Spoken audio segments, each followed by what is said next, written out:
Good morning. Spirit of success classes में एक बार फिर आप लोग का स्वागत है। और हम आप लोग के सामने एक बार फिर इस बार नए तरीके से हम आप लोग के सामने क्वेश्चन लेकर आए हैं और ऑप्शन के साथ। ज्यादा क्वेश्चन नहीं है, 3 क्वेश्चन है, लेकिन उसको हम लोग समझेंगे और एक बार फिर आप लोग से बोलेंगे कि जो भी वीडियो हम अपलोड करते हैं उसको जरूर से जरूर देखेंगे। वो आपको खुद समझ में आएगा जब आप एग्जाम में बैठेंगे तब। चलिए तो हम लोग क्वेश्चन की ओर बढ़ रहे हैं। पहला क्वेश्चन है, गांधी जी के संदर्भ में कौन सा कथन सही है? ध्यान रखिएगा। तो गांधी जी के संदर्भ में कौन सा कथन सही है? पहला क्या है? स्वदेशी आंदोलन का नेतृत्व किया। दूसरा है चंपारण आंदोलन में महत्वपूर्ण भूमिका निभाई।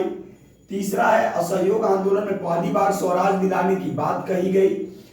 चौथा है नमक सत्याग्रह या दांडी मार्च अपने 78 समर्थकों के साथ इन्होंने शुरुआत किया।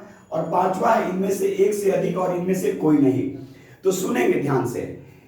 स्वदेशी आंदोलन का नेतृत्व इन्होंने किया, ये गलत है, क्योंकि स्वदेशी आंदोलन की जो शुरुआत हुई थी ये 1905 ईस्वी में बंगाल विभाजन के विरोध में हुआ था। याद रखिएगा, ये बंगाल विभाजन के विरोध में 1905 ईस्वी में हुआ। और गांधी जी का भारत आगमन कब होता है? 1915 ईस्वी में होता है। तो ये ऑप्शन आपका गलत हो जाएगा, यानी स्वदेशी आंदोलन का नेतृत्व गांधी जी ने नहीं किया।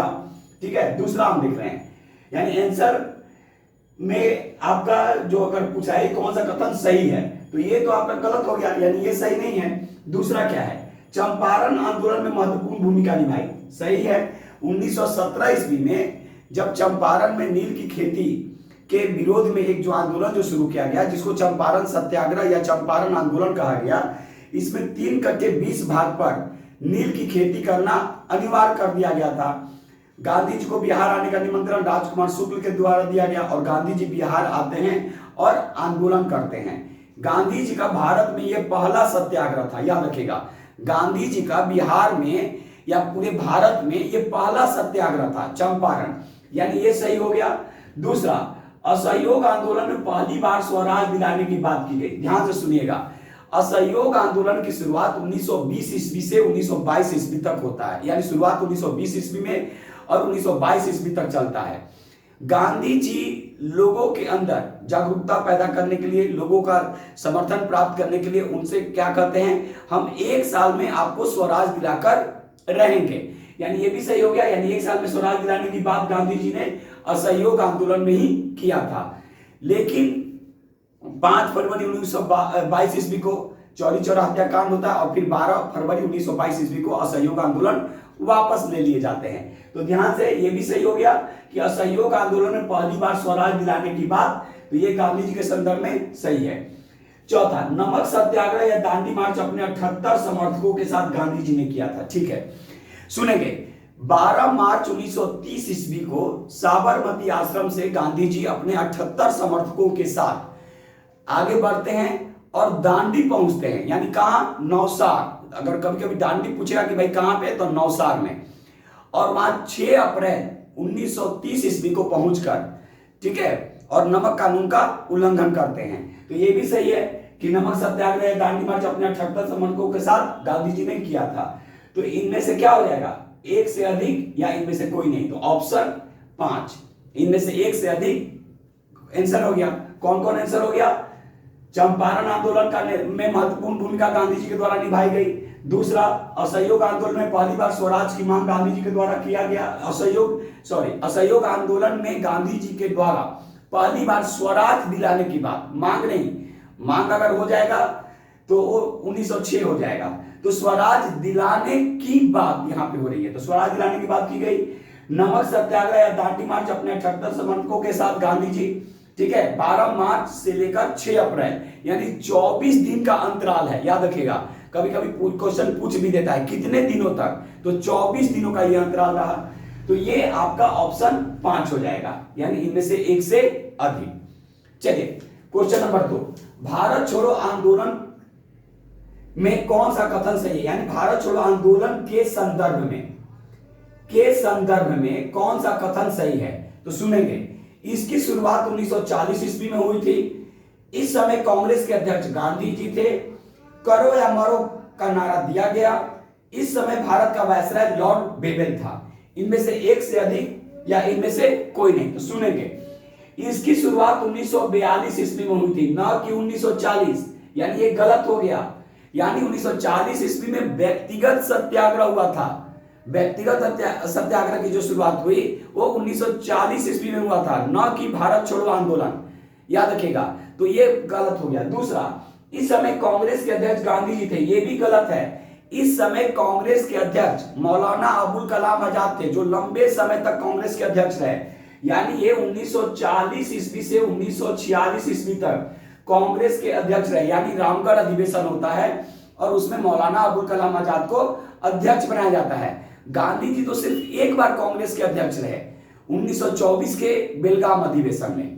तो ये भी गलत हो गया। करो या मरो का नारा दिया गया, ये सही है, करो या मरो का नारा दिया गया, ठीक है। इस समय भारत का वायसराय लॉर्ड बेबल था, ये गलत है। इस समय भारत का वायसराय लॉर्ड लिनिथगो, याद रखिएगा, इस समय भारत का जो वायसराय जो था वो लॉर्ड लिनिथगो था। करीब 36 से 43 उनका शासनकाल माना जाता है, उसका शासनकाल माना जाता है। लॉर्ड बेबल का शासनकाल 1936 से 1943। तो लॉर्ड बेबल ये गलत हो गया। इनमें से एक से अधिक, इनमें से कोई नहीं। तो इसका सही कथन क्या हो जाएगा, यानी सही क्या हो जाएगा, करो या मरो, सिर्फ करो या मरो, यानी ऑप्शन सी। ऑप्शन सी आपका आंसर हो जाएगा कि करो या मरो का नारा दिया गया था। तो एक बार फिर से देखिए, आराम आराम से, हम इसीलिए आपको रिपीट कर रहे हैं। भारत छोड़ो आंदोलन के संदर्भ में कौन सा कथन सही है? तो इसकी शुरुआत 1940 में हुई, गलत है। इसकी शुरुआत 1942 में हुई थी। इस समय कांग्रेस के अध्यक्ष गांधी जी थे, ये भी गलत हो गया। इस समय कांग्रेस के अध्यक्ष मौलाना अबुल कलाम आजाद थे। तीसरा, करो या मरो का नारा दिया गया, ठीक है, ये सही हो गया। गांधी जी के द्वारा इसी आंदोलन में, यानी भारत छोड़ो आंदोलन में करो या मरो का नारा दिया गया था। इस समय भारत का वायसराय लॉर्ड बेबल था, ये भी गलत है। लॉर्ड बेबल तो इसके बाद आया। इस समय भारत का वायसराय लॉर्ड लिनिथगो था, जिसका शासनकाल 1936 से 1943 के बीच के माना जाता है। 44 भी कहीं कहीं देता है, तो 43 ही करेंगे, 1943 तक माना जाता है। तो सिर्फ आंसर इसका 3 नंबर सही है, यानी ऑप्शन 3, ठीक है। चलिए नेक्स्ट, 1911 के संदर्भ में कौन सा कथन सही है? ध्यान रखिएगा, 1911 के संदर्भ में हमने यहां पे क्वेश्चन पूछा गया है, तो आराम से सुनेंगे। पहली बार राष्ट्रगान गाया गया, ऑप्शन 1। 2 में क्या कर रहा है, पहली बार हवाई डाक सेवा का परिचालन। तीसरा, भारत की राजधानी कलकत्ता से दिल्ली करने की घोषणा। और चौथा, लॉर्ड हार्डिंग द्वितीय भारत का वायसराय था। इनमें से एक से अधिक या इनमें से कोई नहीं। तो याद रखिएगा, ध्यान से सुनिए, पहली बार राष्ट्रगान गाया गया, यानी पहली बार राष्ट्रगान जो गाया गया वो 1911 के कलकत्ता अधिवेशन में ही गाया गया था, जिसकी अध्यक्षता पंडित विशन नारायण धर के द्वारा की गई थी। तो यानी 1 नंबर सही हो गया। दूसरा, पहली बार हवाई डाक सेवा का परिचालन किया गया, ध्यान रखिएगा। तो पहली बार हवाई डाक सेवा का परिचालन 1911 ईस्वी में, ठीक है, इलाहाबाद से नैनी के बीच करीब 11 किलोमीटर की दूरी है, किया गया था, यानी ये भी सही हो गया। तीसरा ऑप्शन, भारत की राजधानी कलकत्ता से दिल्ली करने की घोषणा, ध्यान रखिएगा, इसी समय बंगाल विभाजन रद्द किया जाता है और भारत की राजधानी जो है वो घोषणा की जाती है कि ये कलकत्ता से नई दिल्ली होगी। लेकिन स्थापना अगर पूछेगा कि बन कब गई, तो 1912। तो घोषणा, तो ये भी सही हो गया कि भारत की राजधानी कलकत्ता से दिल्ली करने की घोषणा, ये भी सही हो गया। नेक्स्ट, लॉर्ड हार्डिंग द्वितीय भारत का वायसराय था। 1911 में लॉर्ड हार्डिंग द्वितीय आ गया था, यानी बंगाल विभाजन जो रद्द हुआ, ये कलकत्ता से दिल्ली राजधानी करने की जो घोषणा की गई, उस समय भारत का वायसराय जो था वो लॉर्ड हार्डिंग द्वितीय ही था। तो याद रखिएगा, तो ये चारों ऑप्शन आपका सही है, यानी इनमें से एक से अधिक। यानी फिर से सुनेंगे, कहता है कि 1911 के संदर्भ में कौन सा कथन सही है? तो पहली बार राष्ट्रगान गाया गया, सही है, 1911 के कलकत्ता अधिवेशन में, जिसकी अध्यक्षता पंडित विशन नारायण धर के द्वारा की गई थी। दूसरा, पहली बार हवाई डाक सेवा का परिचालन, ये भी 1911 ईस्वी में किया गया था, इलाहाबाद से नैनी के बीच। तीसरा, भारत की राजधानी कलकत्ता से दिल्ली करने की घोषणा, तो घोषणा 11 में होती है, याद रखिएगा, और राजधानी कब बनती है? 12 में, एकदम याद रखेंगे, कभी भी मिस नहीं करेंगे, ठीक है, तो ये भी सही है। लॉर्ड हार्डिंग द्वितीय भारत का वायसराय था, स्वाभाविक है। लॉर्ड हार्डिंग द्वितीय का शासनकाल 10 से लेकर 16 तक था, कहीं कहीं 11 भी देता है, तो 10 से 16 तक, यानी 11 में कौन? लॉर्ड हार्डिंग द्वितीय। तो लॉर्ड हार्डिंग द्वितीय उस समय भारत का वायसराय था, यानी इनमें से एक से अधिक। तो इस तरह से हम लोग को आराम से समझ के पढ़ना है। और फिर एक बार हम बोल रहे हैं आप लोग से कि आराम से वीडियो को देखेंगे, समझेंगे, क्योंकि आप ज्यादा क्वेश्चन बनाने के चक्कर में पीछे का मिस करते जाते हैं। और हमारे कुछ स्टूडेंट कि सर थोड़ा सा ऑप्शन के साथ भी आप लाइए, तो हम बोले ठीक है ऑप्शन के साथ लाया जाएगा, लेकिन ज्यादा क्वेश्चन नहीं, क्योंकि उस पर हम लोग को वर्क करना है, आराम से समझते जाना है। और इसी तरह सभी सब्जेक्ट में आपके सामने 4 क्वेश्चन, 5 क्वेश्चन, मैक्सिमम 5 क्वेश्चन, क्योंकि उसको एक्सप्लेन भी करना है, तो उस पर हम लोग 5 से 6 क्वेश्चन लाएंगे और एक्सप्लेन के साथ देखते जाएंगे कि कैसे क्वेश्चन पूछेगा। ठीक है, तो चलिए स्पिरिट ऑफ सक्सेस क्लासेस का जो यूट्यूब चैनल है आप लोग देखते रहिए, दूसरों को भी प्रेरित कीजिए और यहाँ से आप लोग बेनिफिट उठाइए। मेरा मात्र एक ही उद्देश्य है, आप लोग को सफलता दिलाना।